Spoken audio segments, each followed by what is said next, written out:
जो कल साइफर का केस का फ़ैसला हुआ और आज सुबह हमारे सेंट्रल सेक्रेटेरिएट पीटीआई को डीसील करने का जो हुक्म हुआ, ये दोनों वो फ़ैसले हैं जिसकी बुनियाद पर हम बजा तौर पर समझ सकते हैं कि हमारे मुखालिफिन ने जिस तरह पीटीआई को टारगेट करने और इमरान ख़ान को पाबंद सलासल रखने और उनके ख़िलाफ़ एक घटिया किस्म के एक नहीं बेशुमार मुकदमात बनाने की जो सीरीज़ हासिल की है, जो उसके अंदर उन्होंने अपना कमाल किया है, उन सब को जवाब अदालत की तरफ से मिल गया। और वो सर्टिफिकेट था अदालत की तरफ से जिसको हम ये समझते हैं कि जिसने इस मुल्क की सलामती और ख़ुद मुख्तारी का दिफा किया, इमरान ख़ान, उसको अदालत ने बाइज़्ज़त बरी करने का हुक्म दिया। और ये मुकदमा, ये चालान, ये चार्जशीट पूरी कौम की ख़िलाफ़ थी, इसलिए कि तारीख़ इस बात को याद रखती कि आपने एक ऐसे हीरो और लीडर के ख़िलाफ़ वो मुकदमा बनाया और वो इल्ज़ाम लगाया जो इल्ज़ाम ये था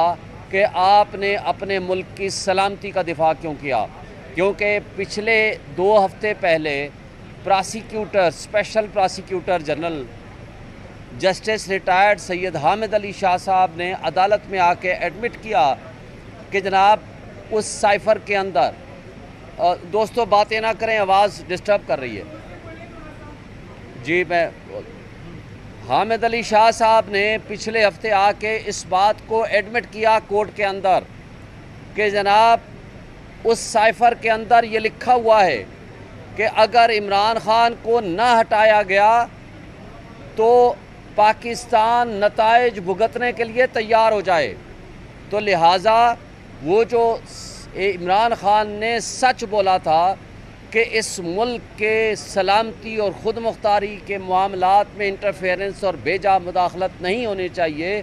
उसको प्रोसिक्यूटर ने आकर के सर्टिफाई किया। लिहाजा अदालत ने वो सर्टिफाई कर दिया कि पाकिस्तानी कौम का सर फ़ख्र से बुलंद हो गया। इसलिए कि वरना ताहयात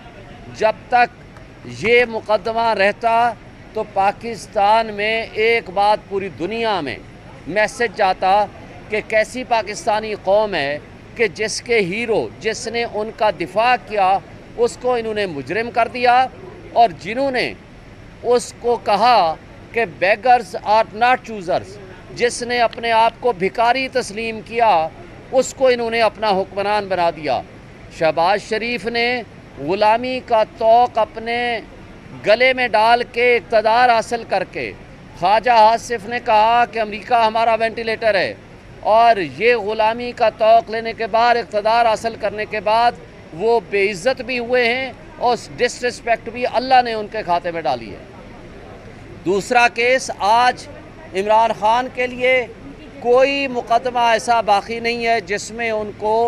बरीयत ना हो चुकी हो या उसमें बेल ना हो चुकी हो, सिवाय एक इद्दत केस के। और मैं समझता हूँ कि हमारा दुश्मन इतना कमज़र्फ़ और घटिया है जो इद्दत जैसे 3rd क्लास मुकदमात बनाता है और मियाँ बीवी के एक मुक़द्दस रिश्ते के अंदर वो दरार डालने की कोशिश करता है कि जिस केस को हम अपने बच्चों के साथ, अपने फैमिली के साथ बैठ के नहीं देख सकते।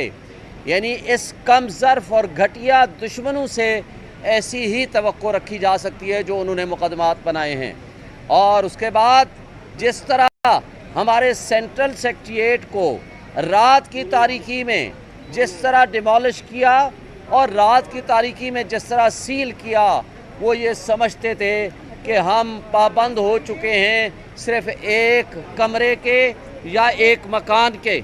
एक मिनट मैडम, एक मिनट, सॉरी भाई, मैं एक मिनट। वो ये समझते थे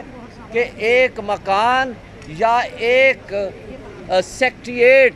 जो कि बना हुआ है एक ऑफिस के अंदर, हम उसके पाबंद हैं ताकि हमें रिकॉर्ड नहीं मिलेगा। इधर से सुप्रीम कोर्ट में